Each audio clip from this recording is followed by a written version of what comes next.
ሰላም ወገኖች፣ ዛሬ ደግሞ እንግዲህ ተመልሼ መጥቻለሁ። የጉበት ስብ ፋቲ ሊቨር የሚባለውን ነገር ተመልሼ መጥቼበታለሁ። ምክንያቱም በጣም ወሳኝ ነገር ስለሆነ ነው። ፋቲ ሊቨር እንግዲህ የጉበት ስብ፣ የጉበት ማበጥ መወፈር ማለት ነው። በዓለም ላይ ኦልሞስት የ1/4 የዓለም ህዝብ ፋቲ ሊቨር አለበት ነው የሚባለው ስታቲስቲክስ እንደሚያሳየው። በአሜሪካ ውስጥ ለምሳሌ ደግሞ ልጆች እስከ 20% የሚሆኑት እንግዲህ 1/5 እንደማለት ነው። እስከ 20% የሚሆኑ ልጆች ፋቲ ሊቨር አለባቸው ነው የሚባለው። ኦቢስ የሆኑ በጣም ክብደት ያለባቸው ልጆች ደግሞ ልጆች ነው የምላቸው እንግዲህ አዋቂዎች አላልሁም። እነሱ ደግሞ እስከ 50% የጉበት ስብ ወይም ፋቲ ሊቨር አለባቸው ነው የሚባለው። እንግዲህ ይህ የሆነበት ምክንያት ምንድነው? በፊት በድሮ ጊዜ ፋቲ ሊቨር የሚይዘው ወይም ደግሞ የጉበት በሽታ አጠቃላይ የሚይዘው ምን ነበረ ብትሉኝ፣ አልኮሆል መጠጥ የሚጠጡ ሰካራሞች የሚባሉት ሁሌ እየሰከሩ የሚገቡ ሰዎች እነሱ ፋቲ ሊቨር አለባቸው ይል ነበረ። እሱ አሁን ቀርቶ ልጆችም ፋቲ ሊቨር እየያዛቸው ነው። ፋቲ ሊቨር እየያዛቸው ነው። የሆነበት ምክንያት ደግሞ ምንድነው ማለት ነው? ልጆቹ መቼም አልኮሆል ጠጥተው አይመስለኝም። ችግሩ የምግብ አጠቃቀማችን፣ የምንበላው የምግብ ሁኔታችን የመቀየሩ ነው። ስለዚህ ሊቨር ዲዚዝ ምንድነው ማለት ነው? ሜታቦሊክ ዲዚዝ ነው። በዘር የሚመጣም አይደለም፣ በምንም ታምር ሌላ የሚመጣ ነገር አይደለም። በምንጠቀማቸው የምግብ ሁኔታዎች የሚወሰን ነው። ስለዚህ ሜታቦሊክ ዲዚዝ ነው ማለት ነው። ጉበት ደግሞ ጉበት አበጠ ማለት የጉበት ስራ ተጨናገፈ ወይ ደግሞ ተስተጓጎለ ማለት ጠቅላላ የሰውነታችን ኦርጋንስ፣ ክፍሎች፣ አካሎች ሁሉ ስራቸው ተጓጎለ ማለት ነው። ለምን ብትሉኝ ጉበት የሜታቦሊኮች ሁሉ የሜታቦሊክ እናት ነው የሚባለው። ሜታቦሊክ እናት ልክ እንደውም አንዳንዴ ደግሞ የሶከር ማም ይሉታል። ግን ኤኒዌይ ሜታቦሊክ እናት ነው። ምክንያቱም ጉበት ብዙ ነገሮች ነው የሚሰራው። አንደኛ ብዙ ነገሮችን ያስተናግዳል። ለምሳሌ ግሉኮስን ያስተናግዳል፣ ስብን ያስተናግዳል፣ ፋትን ማለት ነው፣ ላክቴስን ያስተናግዳል፣ ኪቶንስን ያስተናግዳል እና ሌሎች ንጥረ ነገሮችን በሙሉ የማስተናገድ ስራ ይሰራል። ስለዚህ ጉበት ታመመ ማለት እነዚህ የማስተናገድ ስራዎች ተስተጓጎሉ ማለት ነው። ሌላው ደግሞ ንጥረ ነገሮች የመስራት ችሎታ አለው። ለምሳሌ ግሉኮስ ራሱ ማለት ነው። ግሉኮስ አሁን ለምሳሌ እኛ ካልሰጠነው ከዛው ካሉት ነገሮች ላይ ግሉኮስን የመስራት አቅም አለው። ፋትም ሊሆን ይችላል፣ ከፕሮቲንም ሊሆን ይችላል፣ እንደዚሁ ከፍሩክቶስ እንደዚህ አይነት ነገሮች ሁሉ መስራት ይችላል። ደነቦ አዲስ ነገር የሚባለው ነገር ነው። እንደዛ ሁሉ መስራት ይችላል። ስለዚህ ጉበት ታመመ ማለት ይህ ችግር ተስተጓጎለ ማለት ነው። ንጥረ ነገሮች ደግሞ ማከማቸት ይችላል። ማጠራቀም ማለት ነው። ስለዚህ ይህ ማጠራቀም ስራውም ራሱ አሁን ለምሳሌ እኛ ስንመገብ የተረፍነውን ነገር መጀመሪያ የሚያጠራቅም ራሱ ላይ ነው። ያን የማጠራቀም ስራ ደግሞ ይስተጓጎላል ማለት ነው ሲታመም። ለማቃጠል ነገሮች በርን ለማድረግ ለምሳሌ ፋት በርኒንግ ሁኔታ የሚካሄደው በምንድነው ማለት ነው? ራሱ በጉበት ነው ማለት ነው። ስለዚህ እነኚህ ሁሉ ስራዎች ስለሚሰራ ይሄ ጉበት ምን ይባላል ማለት ነው? ሜታቦሊክ ማዘር ተብሎ ነው የሚታወቀው ማለት ነው። ፋቲ ሊቨር አለ ማለት ደግሞ በውስጡ የሚጠቁመን ነገር ምንድነው መሰላችሁ? በተለይ ይሄ እንግዲህ ፋቲ ሊቨር በሁለት ይከፈላል። አልኮሆሊክ የሆነው ነገር እና አልኮሆሊክ ፋቲ ሊቨር አለ፣ ነን አልኮሆሊክ ፋቲ ሊቨር አለ።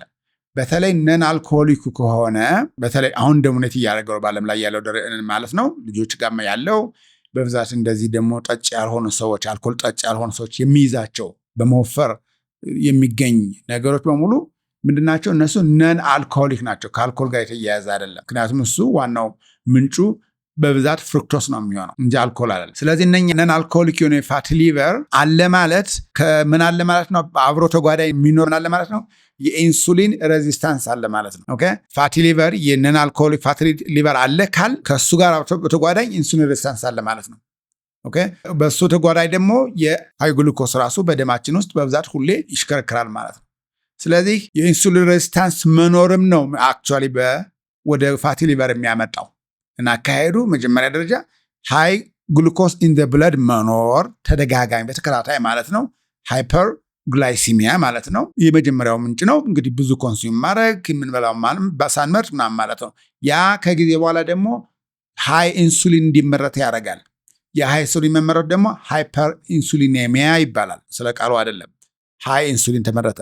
ሃይ ኢንሱሊን ከተመረተና ለብዙ ጊዜ ከቆየ በኋላ ሴሎች ለኢንሱሊን መታዘዝን ያቆማሉ።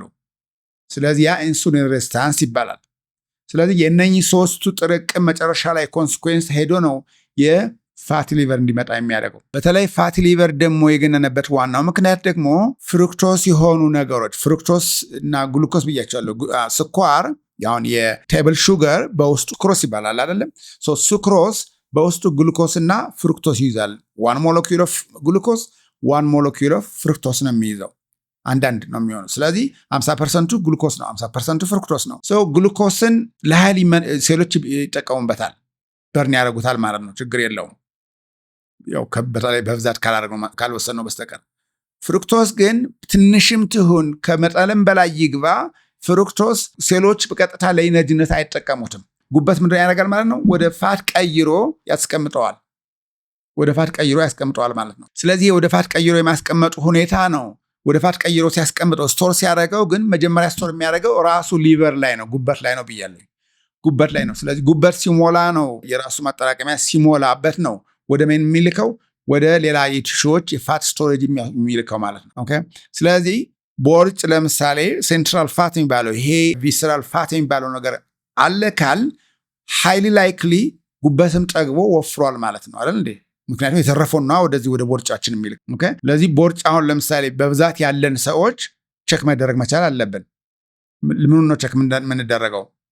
ሊቨራችንም ጤነኛ መሆኑን ነው። ሰው ለምንድን ነው ፍሩክቶስ እንዴት አገኘ ነው? በምግባችን ውስጥ ፍሩክቶስ እንዴት አገኘ ነው? ከየት መጣ ነው? እንግዲህ ፍሩክቶስ የመጣበት ምክንያት ዋናው አሁን በችግሩ ይሄ ፕሮሰሲንግ ነገር ከመጣ በኋላ ሃይሊ ፕሮሰስ የሚደረጉ ነገሮች ከመጡ በኋላ ማጣፈጫ ሲጨመርባቸው ሃይ ፍሩክቶስ ኮርን ሲራፕ የሚባል ነገር ማጣፈጫ ከተጀመረ በኋላ የበዛ ነገር ነው። ፍሩክቶስ በሴሎቻችን አይጠቀሙ ብያቸዋለሁ። ስለዚህ መጠራቀም አለበት።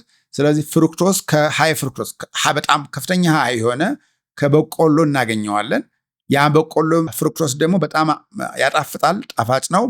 ስለሚያጣፍጥ በምግብነት ቅባትን በምንቀነስበት ጊዜ ይሄ ሎፋት በተባለ ጊዜ እነኚህ ማኑፋክቸሮቹ ቅባቱን እያወጡ ማጣፈጫ መጨመር ነበረባቸው። ማጣፈጫ የሚያደርጉት ደግሞ ስኳሩ ራሱ የናቹራል ሹገርን ግሉኮስ ያለበትን ሳይሆን በፍሩክቶስ የበዛበትን ፕሮሰስ የተደረገውን ከበቆሎ የመጣውን ሃይ ፍሩክቶስ ኮርን ሽሮፑን የሚያደርጉት ማለት ነው። ያ ማጣፈጫ ሆኖ የመጣው ስለዚህ በምን ላይ ይጨመራል? በሲሪያል ነገር ላይ ለምሳሌ ሲሪያል ጠዋት የሚበላው ሲሪያል ላይ ይጨመራል። ማኑፋክቸሪንግ ውስጥ ፕሮሰስ ተደርጎ የሚመጣው ምግብ ላይ በሙሉ ይጨመራል። ከቻፕ ውስጥ ይጨመራል።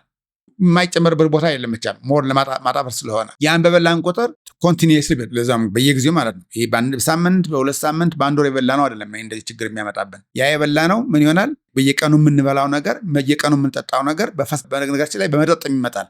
እንዲሁም መጠጡ ነው እንጂ ለስላሳው ለምሳሌ ለስላሳ ውስጥ ከ1980ዎቹ ጀምሮ ምንድነው መጠቀም የጀመረው? ሃይ ፍሩክቶስ ኮርን ሲራፕን ነው እንደ ማጣፈጫነት ሲጠቀሙበት የቆዩት። ስለዚህ ለስላሳ በጠጣን ቁጥር አንድ ጠርሙስ ለስላሳ በቆጠጣን ቁጥር ፍሩክቶስ ነበር ማለት ነው። ያ ፍሩክቶስ ጉበት ምንም በቃ ሊያደርገው የሚችለው ማጠራቀም ብቻ ነው ራሱ ላይ የተረፈውን ሌላ ቦታ ላይ። እንደዚሁም ደግሞ አሁን ለስላሳ ሶፍት ድሪንክስ በአጠቃላይ ነው ለስላሳ መጠጥ ናቸው። ሶዳውን ብቻ ሳይሆን ለምሳሌ በተለይ ውጭ ሀገር አሁንም እዚህ ኢትዮጵያም እየተለመደ ነው።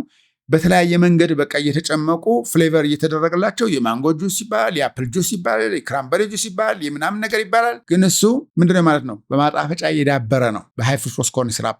እነሱን ጠጣን ማለት እኛ ጤናማ ነገር ጠጣን ብለን ፍራፍሬ ጭማቂ ጠጣን ብለን ስንጠጣ ኖርን። ግን ፍሩክቶስ እየጨመርን ጉበታችን ስናሳበት ነው የኖር ነው። ራሱ ፍሩትም ቢሆን ፍሩት አይደለ? ፍሩክቶስ ፍሩትም ራሱ ምን አለው? ፍሩክቶስ አለው። ስለዚህ አሁን የተጨመቀው ፍሩት ራሱ ሃይ ኮርን ሲራፕን ባያደርጉበትም እንኳ ራሱ ማጣፈጫ ባያደርጉበት ራሱ ፍሩክቶሱ ሲጨመቅ ፋይበሩ ወጦለት ከውስጡ ያለው ግሉኮስና ሹገሩ ፍራፍሬ ደግሞ ፍሩክቶስ የበዛበት ነገር ስለሆነ ያ ፍራፍሬው ተጨምቆ እንጠጣዋለን ማለት ነው። ኢቨንፍ ማጣፈጫ ባይጨመርበት እንኳን እምላችሁ ራሱ ናቹራል ፍሩቱ እንኳ ቢሆን ተጨምቆ የሚመጣው ነገር ከውስጡ ምን ተወጦለታል? ፋይበሩ ወጦለታል አይደል? ፕሮቴክቲቭ ሜካኒዝም ያለው ሊያግዘን ሊጠቅመን የሚችል ነገር ኢቭን ዳይጀሽን ላይ ምናምን ላይ ስሎ ሆኖ ወደ ደማችን ግሉኮስ እንዲቀላቀል የሚያግዘን ፋይበሩ ይወጣለታል። ፍሩክቶሱን እንጠቀማለን። ጉበቱ ያጠራቅማል ራሱ ላይ የተረፈውን ሌላ ቦታ ቲሹዎች ላይ ያስቀምጣል። በዚህ ሂደት ምን ሆነ ማለት ነው? ጉበት ፋቲ ይሆናል ማለት ነው። ሌላው ደግሞ ይሄ በተለይ ድራፍትና ቢራ የሚጠጡ ደግሞ ሰዎች አሁን እነሱ በውስጡ ሃይ ፍሩክቶስ ያለው ነገር ነው። ስለዚህ ከአልኮል ኮንቴንቱ አልኮል ሌላ ጉዳት አለው ጉበት ላይ። ኦኬ። ደግሞ ፍሩክቶስ ደግሞ ሌላ ጉዳት አለ ማለት ነው። ስለዚህ እነዚህ ሰዎች ዳብል ስዎርድ የሚባለው በሁለት ሰይፍ በሁለቱም አቅጣጫ ስለት የሆነ ሰይፍ ነው ማለት ነው እየተጎዱ ያሉት በአልኮሆሉም በፍሩክቶስም ከነኚህ ድራፍት እና ቢራ እንደዚህ የመሳሰሉ ነገሮች የሚጠጡ ሰዎች እና ሎካልም ቢሆን ራሱ አሁን ለምሳሌ ሎካሉ ይሄ ጠላ ምናምን ያለ እንዲህ የሚመረተው ነገር ራሱም ተመሳሳይ ነው፣ ልዩነት የለውም።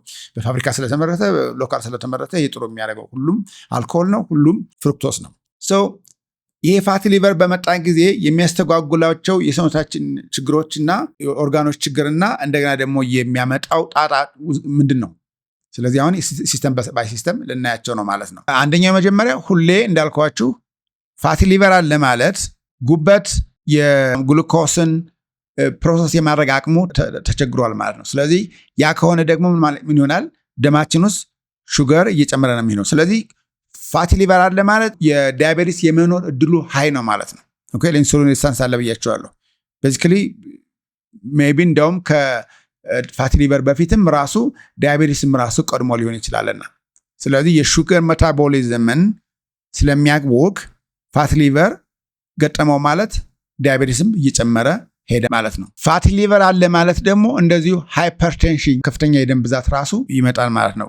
ምክንያቱም ይሄ የናይትሪክ ኦክሳይድን ፕሮዳክሽን እንደዚሁ ስለሚቀንስ ማለት ስለሚቀንስ ናይትሪክ ኦክሳይድ ደግሞ የደም ቧንቧዎቻችን ሪላክስ የሚያደርግ ጋዝ ስለሆነ ስለዚህ የፋቲ ሊቨር አለ ማለት ናይትሪክ ኦክሳይድ ቀነሰ ማለት ደግሞ ሃይፐርቴንሽን ወይም ከፍተኛ የደም ግፊት አለ ማለት ነው።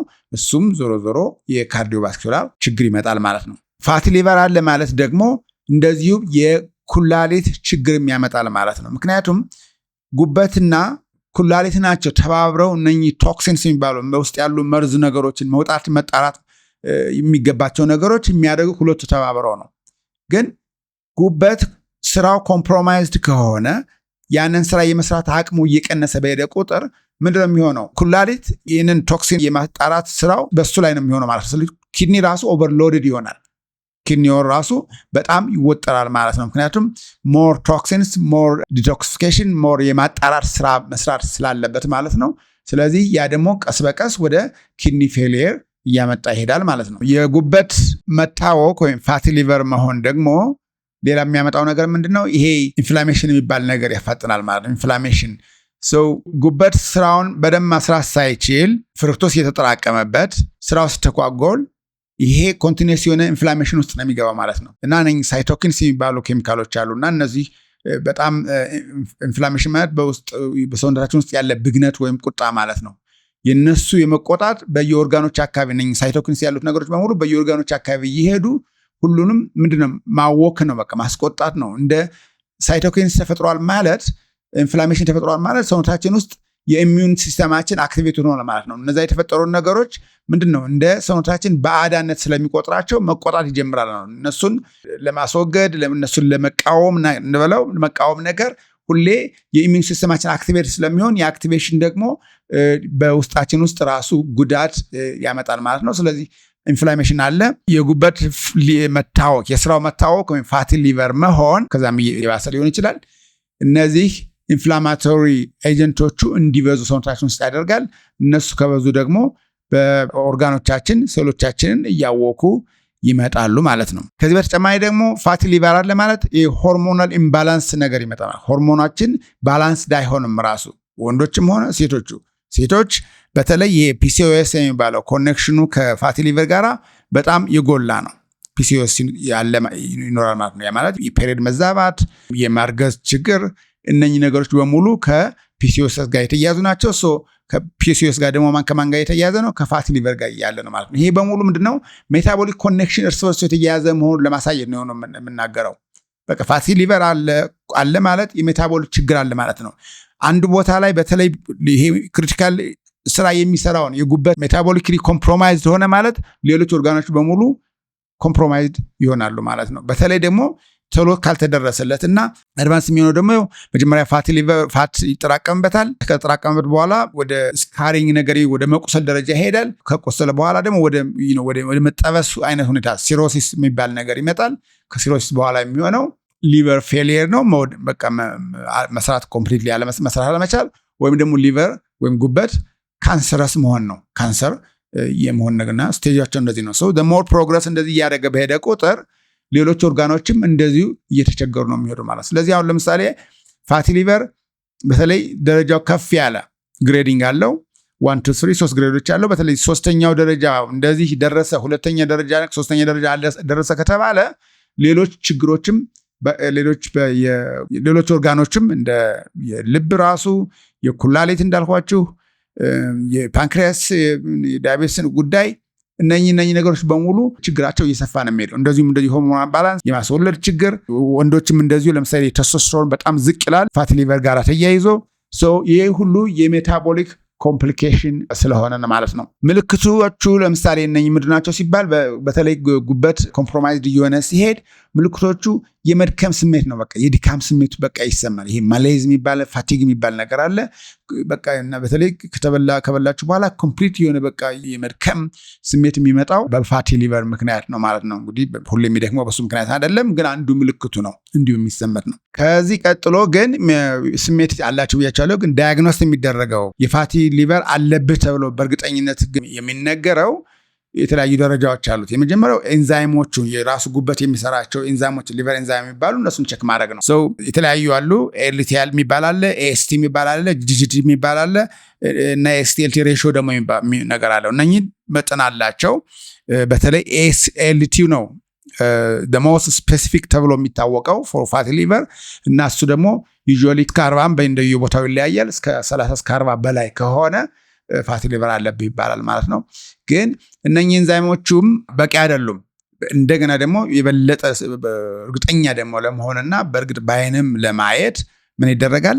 እንደ አልትራሳውንድ እና ኤምአርአይ ሊታዘዝ ይችላል ማለት ነው። በዛ ምክንያት ምን ያህል እንዳበጠ ኤግዛክትሊ ማርክ ዳውን ማድረግ ይችላል፣ ማወቅ ይቻላል ማለት ነው። እንግዲህ ባለሙያዎቹ ግሬዶች አሉት። ግሬዱ ፋቲ ሊቨር ምን ያህል ግሬዶች አሉ? ለምሳሌ ማይልድ የሚባል አለ፣ ሞዴሬት፣ ሲቪየር የሚባል ነው። ማይልድ የሚባለው እስከ 33% ድረስ ፋት ካለበት በምኑ ላይ በጉበት ላይ ኢቭን ከ5% ጀምሮ እስከ 33 ድረስ ፐርሰንት ድረስ ከሆነ ይሄ ማይልድ ነው የሚባለው። እንግዲህ ኢማጂን ግን 33 ማለት በጣም 1/3 የጉበት ፋት ተጠራቅሞበታል ማለት ነው።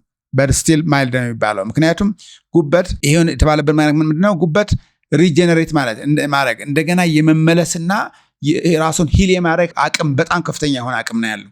ኢቭን ተቆርጦ እንኳን ራሱ እንደገና የማደግ ባህሪ ያለው ነው። ስለዚህ እስከ 33% ራሱ እንኳን ፋት ተጠራቅሞበት ስቲል ማይልድ ነው የሚባለው ማለት ነው። ማይልድ ነው የሚባለው በዚህ ጉልበቱ ምክንያት። ሞዴሬት የሚባለው ደግሞ እስከ 66 አሁን ከ34% ጀምሮ እስከ 66% ፋት የተጠራቀመበት ከሆነ እሱ ሞዴሬት ነው የሚባለው ማለት ነው። ከዛ በኋላ ግን ከ66% በላይ የሆነ ከሆነ ሲቪየር ይሆናል ማለት ነው። ስለዚህ ግሬድ 1 ግሬድ 2 ግሬድ 3 ፕሮግረስ እየሄደ በሄደ ቁጥር ሌሎች ኦርጋኖች የመታወክ ሁኔታም እንደዚህ እየጨመረ ነው የሚሄደው ማለት ነው። ስለዚህ ሜቢ ይህ ማይልድ የሆነው የፋት አኩሙሌሽን ሁሉም ኦቢስ የሆኑ ሰዎች ኦልሞስት ሁሉም አላቸው ብሎ በድፍረት መናገር ይቻላል ማለት ነው። ይህ ከሆነ ሰው መፍትሄው ምንድነው ነው ጥያቄው። ምንድነው መፍትሄው? መፍትሄው የሚሆነው በተለይ ኤርሊ ይሄ ማይልድና ሞዴሬት ግሬድ ባለበት ሁኔታ ላይ መጀመሪያውኑ ችግር ያመጣውን ነገር መቀነስ ነው። ሌላ ምንም ጥያቄ የለውም። ችግር ያመጣውን የሚባለው ነገር ምን ሊሆን ይችላል? አንደኛ የካርቦሃይድሬት መብዛት ነው። እንግዲህ ያው ፍሩክቶስም ሆነ ግሉኮስ ሁሉ እነዚህ የካርቦሃይድሬት ዘሮች ናቸው አይደል? ከነዛ ነው የሚመጣው። ስለዚህ ካርቦሃይድሬቶችን መቀነስ፣ በተለይ ፕሮሰስ የሆኑትን ደግሞ ጣፋጭ ነገር ሌላ ባዕድ ልበለው ባዕድ ማለት ይቻላል የኮርን ሲራፕ የተጨመረባቸውን ነገር ኮምፕሊትሊ ማቆም። ፋቲ ሊቨር ኦልሬዲ በጣም የአድቫንስድ የሆነ ከሆነ የግሉኮስ የካርቦሃይድሬት መጠናችሁን በጣም መቀነስ። በጣም ኢቭን ኮምፕሌክስ ቢሆንም እንኳን ራሱ ኮምፕሌክስ የሆነ ፋይበር ያለው ምናምን ኮምፕሌክስ ካርቦሃይድሬትን ቢሆንም ራሱ የፋቲ ሊቨር አለባችሁ ከተባለ እሱን ቢቻል ማቆም እና ሌሎች ፕሮቲን እና ቅጠላቅጠል ነገሮችን እየበሉ መከላከል ሪቨርስ ማድረግ የሚቻለው እሱ ነው። ከዛ ቀጥሎ የሪፋይንድ የሆኑ የኢንዱስትሪ ዘይቶችን እነሱን በጣም መቀነስ ቢቻል ማቆም። ምክንያቱም እነኚህ ሁሉ ምክንያት ናቸው። እነኚህ የለስላሳ መጠጦች ሶፍት ድሪንክስ የሚባሉት ሶዳ ድሪንክ ራሱ የተጨመቁ የፍራፍሬ ውጤቶች ራሱ የተጨመቁ ነው ያልኳቸው በጣም መቀነስ። ፍራፍሬም ከሆኑ ራሱ ለምሳሌ ፍሩት ነገር የሚበሉ ከሆኑ በተቻለ መጠን ለይቶ ማወቅ የትኛው ነው ሞር ፍሩክቶስ ያለበት የትኛው ነው ሞር ግላይሴሚክ ኢንዴክሱ ከፍተኛ የሆነ እነሱ ለይቶ ማወቅ። ሌላው ምናልባት ይሄ እነኚህ ጂኤምኦዎች ላይ የጂኤምኦ ፕሮዳክቶች ላይ ወይም ምርቶች ላይ ግላይፎሴት የሚባል በተባዮችን ማጥፊያ የሚጠቀሙት ሄርቢሳይድ የሚባል ነገር እሱ ለጉበት በሽታ በተለይ ለማይቶኮንድሪያል ዳሜጅ በጣም የሚያጋለጥ ስለሆነ እሱን ስለዚህ በተቻለ መጠን የምትመገቡትን ውጭ ሀገር ያላችሁ ምርጫ ያላችሁ ሰዎች ኦርጋኒክ የሆኑ ምግቦችን ለመመገብ መሞከር። ምክንያቱም እሱ አንዱ የሚያባበስና የሊቨርን ዳሜጅ ሊያደርግ የሚችል ኃይል ስለሆነ ማለት ነው። ሌላው ደግሞ በተለይ የጉበት በሽታ ወረድ ያለባችሁ የተባላችሁ ሰዎች ይሄ ኮሊን የሚባል ንጥረ ነገር ያለባቸው ምግቦችን አብዝቶ መመገብ። እነሱ ደግሞ ምንድነው ለምሳሌ እንቁላል ኮሊን በጣም በብዛት አለው። በተለይ ግን አስኳሉን ከጣላችሁት ብዙ አታገኙበትም። አስኳሉ ራሱ መበላት አለበት። አሳ ደግሞ በተለይ እነኚህ ፋቲ ሆኑ አሳዎች እንደ ሳመን ያሉ አሳዎች ኮሊን በጣም ስላለባቸው እሱ ሪከቨር ለማድረግ በጣም ይጠቅማል። የጉበት በስጋ ደረጃ ጉበት ራሱ ሲበላ እሱም በጣም ያገለግላል። ሁለተኛ ደግሞ እነዚህ ክሩሲፈረስ ቬጂተብልስ የሚባሉ አሉ። ለምሳሌ እንደ ብሮኮሊ፣ ካሊፍላወር፣ ብራስልስ እንግዲህ ውጭ ያላቸው በብዛት ማለት ነው ምርጫው በብዛት ስላለ እዚህ እንኳን ወይ ብሮኮሊና ካሊፍላወር ብቻ ነው የማየው። ስፕራውትስ እንደዚሁ ያሉት ነገሮች በጣም ኮሊን ስላለባቸው ይሄ ኮሊን ደግሞ ዲቶክስፋይ የማድረግ ባህሪ ስላለው እነሱን መመገብ። ኮሊን ደግሞ በተጨማሪ በሳፕሊመንት መንገድ ራሱ ይሰጣል። ስለዚህ ሳፕሊመንት እሱ ኮሊንም ገዝቶ መጠቀም። ሌላው ኤክሰርሳይዝ፣ ባካችሁ ኤክሰርሳይዝ ላይክ ኤኒ አዘር ኦርጋን እንደሚጠቅመው ሁሉ ኤክሰርሳይዝ ማድረግም እንደዚሁ የጉበትን የፋት ሊቨር እንዳይመጣም ያደርጋል። ከመጣም በኋላ ሪቨርስ ለማድረግ ያግዛል። ብቻውን ያደርጋል ማለት አይደለም። ኦፍኮርስ መጀመሪያ ዳሜጅ የሚያደርገውን ኤሌመንት እናቆማለን። ከዛ ኤክሰርሳይስም በቂ ኤክሰርሳይዝ ማድረግ ሳፕሊመንቶች ጋራ ከምንበላቸው ካናስተካከልናቸው ጋራ እንደዚሁ ያገለግላል ማለት ነው። ሌላው አደገኛም ሳይሆን ጥሩ ምርጫ የማይባሉ ለጉበት በሽተኞች እዚህ በሪሰርች ያገኘሁትን ነው የምነግራችሁ። ስትሮቤሪ፣ እንጆሪዎች፣ ስፒናች ጥሩ አይደለም ይላል። ኬልና ይሄ ኮላርድ እና ይሄ ማስታርድ ግሪንስ የሆኑ ነገሮች እነኚህ የቅጠላቅጠሎች ጥሩ አይደለም ነው የሚለው። ለጊዜው ፒችስ እንደ ኮካይን ነገሮች ጥሩ አይደለም ነው የሚለው። ፒርስ፣ ኔክታሪንስ፣ አፕልስ፣ ግሬፕስ፣ ቤል ኤንድ ሃርት ፔፐር፣ ቼሪስ፣ ብሉቤሪስ፣ ግሪን ቢንስ ብዙም አይመከሩ ነው የሚለው። በጣም ዳንጀረስ ናቸው አይደለም ግን አይመከሩ ነው የሚለው። እንደውም እዚህ ጋር የሚነግረኝ ምንድነው the dirty dozen ነው የሚለው most contaminated foods ናቸው። ይሄም የሆነበት ምክንያት ራሳቸው መጥፎ ናቸው ሳይሆን ይሄ ንጥረ ነገሮች የሚጠቀሙባቸው ሲያመርቷቸው ኬሚካል የሚጨምሩባቸው ስለሆነ እነሱ ላይ በብዛት ስለሚኖሩ ማለት ነው እንጂ ራሱ ምርቶች መጥፎ ናቸው ማለት አይደለም። ግን ይሄ አፌክት የማያደርጋቸው ደግሞ ክሊነር ናቸው ተብሎ የሚታሰቡት ደግሞ ኬሚካል ብዙ የማያጎዳቸው ማለት ነው። አቮካዶ፣ ኦኒዮን፣ አስፓራገስ፣ ካቤጅ፣ ስዊት ፖቴቶስ፣ ስዊት ኮርን፣ ፓፓያስ፣ ማሽሩምስ፣ ዋተርሜለንስ፣ ፓይናፕልስ፣ ኪዊስ፣ ማንጎስ፣ ካሮትስ እነኚህ በሚመረቱበት ጊዜ የሚደረገውን በተለይ ጂኤምኦ ከሆኑ ማለት ነው የሚደረጉትን ፔስቲሳይድ እና ሄርቢሳይዶቹ ብዙ ጊዜ እነሱ ላይ ስለማይቀሩ ወይም ስለማይቆዩ ይመስለኛል የተሻሉ ናቸው የሚባለው። ከዛ ቀጥሎ ኦፍኮርስ አልኮሆል ምንም ሳይባል የታወቀ ነገር ነው። አልኮሆልን ማቆም፣ አቮይድ አልኮሆል ነው የሚለው። ከዛ ውጭ ይሄ ዚሮ ቶለራንስ ፖሊሲ መከተል ያለባችሁ ዚሮ በቃ መንካት የሌለባችሁ ነገር ሃይ ፍሩክቶስ ኮርን ሲራፕ ያለበት ነገር በሙሉ ማለት ነው። ሃይ ፍሩክቶስ ኮርን ሲራፕ እነሱ ደግሞ ማየት ነው ከጀርባው ላይ ኢንግሪዲየንቱ ላይ ስታነቡ በተለይ ውጭ ሀገር ያላችሁ ሰዎች ሃይ ፍሩክቶስ ኮርን ሲራፕ እንዳለበትና እንደሌለበት መጻፍ አለበት፣ ይጻፋል። ስለዚህ ሃይ ፍሩክቶስ ኮርን ሲራፕ የሚል ነገር በኢንግሪዲየንቱ ላይ ካለ በቃ መልሶ ማስቀመጥ ነው፣ አለመግዛት። ሲሪያል ሊሆን ይችላል፣ ከቻፕ ሊሆን ይችላል፣ ይሄ ኩኪ ነገር ሊሆን ይችላል፣ ኢቭን ብሬድ ራሱ ዋይት ብሬድ ራሱ ሊኖረው ይችላል። ኤኒ ኢንግሪዲየንት ስታነቡ ሃይ ፍሩክቶስ ኮርን ሲራፕ ካለው መልሳችሁ ማስቀመጥ ነው። ምንም የጤነኛ በሽተኛ የጉበት ችግር ቢኖርባችሁም ባይኖርባችሁም ይሄ መነካት የለበትም ብዬ ነው የማስበው። አንለስ እንደው ምንም ምርጫ ከሌለና ልንሞት ከሆነ እንግዲህ ወይ ነው እሱን በልተን እንሞት ማለት ይቻል ይሆናል። ኦይሎች ብያለሁ ቅድም። ለምሳሌ የኢንዱስትሪያል ኦይልስ አቮይድ አድርጎ ብያቸዋለሁ። በነገራችን ላይ የኢንዱስትሪያል ኦይልስ በአንድ ጥናት ውስጥ እንደተገኘው የኢንዱስትሪያል ኦይልስ የሪፋይንድ ሆነው የሚወጡ ዘይቶች እስከ 680 ቀን ድረስ ከበላቸዋቸው በኋላ ዛሬ ብትበሉት ሃፍ ላይፉ የሚባለው ነው። ሃፍ ኦፍ ኬሚካል ኤሌመንት በውስጡ ያለው እስከ 680 ቀን ድረስ በሰውነታችሁ ውስጥ ይገኛል። 680 ቀን 2 ዓመት ምናምን ማለት ነው። ወደ 2 ዓመት ድረስ ሰው አቮይድ ማድረግ ይሄ እነኚህ ዘይቶችን ሃይሊ ሪፋይንድ የሆኑ ዘይቶችን በፍጹም ማቆም መቻል አለብን። ምክንያቱም ሃፍ ላይፋቸው በጣም በአመታት ነው የሚቆጠር ስለሆነ በሰዓታት በቀናት ስላልሆነ ማለት ነው። ስለዚህ ሰማራይዝ ለማድረግ ፋቲ ሊቨር የሚመጣው በሜታቦሊክ ችግር ነው። ኦኬ የምንበላውን ስላልመረጥና ስላልመጠን ነው። ኦኬ ሶ ካርቦሃይድሬት በብዛት በመጠቀም የነኚህ ሲድ ኦይልስ ማለት በተለይ ሪፋይንድ የሆኑ ከፋብሪካ የተጨመቁ ዘይቶችን በመጠቀም ሃይ ፍሩክቶስ ኮርን ሲራፕ በመጠቀም በተደጋጋሚ ማለት ነው እና አልኮሆሊክ መጠጦችን በተለይ እንደ ቢራ ድራፍት በመጠቀም የሚመጣ በሽታ ነው። ምንም ጥያቄ የለውም። እሱ ደግሞ በተጓዳኝ አብረው የሚመጣው ከኢንሱሊን ሬዚስታንስ ጋር ነው ብያቸዋለሁ። ከሃይ ብለድ ሹገር ጋር የተያያዘ ነው። ኦኬ ሶ በፋቲ ሊቨር ደግሞ ራሱን አወፍሮ እንደገና ሌላ ሰውነታችንና ኦርጋኖቻችን የሚያወፍር ነው። በውርጭ መንገድ በስም በማጠራቀም የቪሰራል ፋት በሚባለው ማለት ነው። ስለዚህ ሊቨር ችግር ገጠመው ፋቲ ሆነ ማለት ቀስ በቀስ እኛ ችግሩን ካላቆምንለት ምን እያለ ነው ፕሮግረስ እያደረገ ነው የሚሄደው። በግሬድ ራሱ ይሄዳል። ግሬድ 1 ቱ ግሬድ 2 ቱ 3 እያለ ይሄዳል። ወይ ደግሞ በምልክቱ በራሱ ደግሞ መጀመሪያ ፋቲ ሊቨር ይሆናል። ቀጥሎ ግን ምን ይሆናል? ስካር ያገኘዋል። ከዛ ሲሮስ ይሆናል። ከሲሮስ በኋላ ሊቨር ፌሊየር ወይም ካንሰር መሆን ያለው አማራጭ። ግን ደግነቱ ጉበት በጣም ሬዚሊየንት የሆነ ምንድን ነው ኦርጋን ነው። ያ ማለት ነው መልሶ ያገግማል። እኛ ይሄ ኦፌንዲንግ የሆኑ ነገሮችን ካነሳንለት ካቆምንለት መልሶ ሪከቨር ማድረግ ይችላል። ሪከቨር ማድረግ እንዲችል ደግሞ እንዴት ነው ማለት ነው? ስለዚህ መጀመሪያ ያደረጉትን ካርቦሃይድሬትን መምረጥ፣ መቀነስ፣ ኢንዱስትሪ ሲድ ኦይልስን ማቆም እና ሃይ ፍሩክቶስ ኮርን ሲራፕን ዜሮ ቶለራንስ በቃ ማቆም ኮምፕሊትሊ እነሱን እና አልኮሆል ኦፍ ኮርስ አልኮሆል ደግሞ የቢራና ድራፍት እንደዚሁም ሌሎች አልኮሆል ድርቆች የሚጠጡ ከሆነ እሱን ማቆም። ቀጥሎ ደግሞ የጂኤምኦ እነዚህ የጄኔቲካሊ ሞዲፋይድ የሆኑ ምግቦችን እነሱን ማቆም።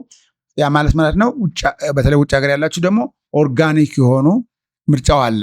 ያው ውድዳሉ እንጂ ኦርጋኒክ የሆኑ የምግብ አይነቶችን ገዝቶ እሱ መጠቀም ማለት ነው። ሌላ ጊዜ እንግዲህ ሊቨር ያለባቸው ሰዎች ሌላ ምን ማድረግ የሚችሏቸው ነገሮች አሉ። ለምሳሌ እንደ ኮፊ ኔማ የሚደረግ ነገር አለ። ካስተር ኦይል ፓክ የሚባል ነገር አለ። ጉግል ማድረግ ትችላላችሁ። እሱም እንዲሁ ያለውን ሁኔታውን ለመቀነስ የሚደረግ ነገር ነው። ግን የሚሻለው ዋናው እነኚህ ኦፌንዲንግ ኤሌመንትስ ኦፌንዲንግ ፋክተርስ ያልኳችሁን ከነዚህ ነገሮችን ካቆምናቸው ግን ጉበት ኢቭን እኛ ሳናግዘው ሌላ ነገር ሳናደርግለት ሌላ ምንም ነገር ሳንጨምርለት ራሱን ማገገም ይችላል። ራሱን ዲቶክሲፋይ ማድረግ ይችላል። ምንም ችግር የለውም። ዋናው መጀመሪያውኑ ችግር እንዲመጣ ያደረጓትን ነገሮች እኛ ማቆም ነው። በቃ ከእኛ እርዳታ የበለጠ እሱ ራሱን ቴክ ኬር የሚያደርግ ነው። ሌሎችንም እኮ ቶክሲን ቴክ ኬር የሚያደርግልን አካል እኮ ነው አይደል?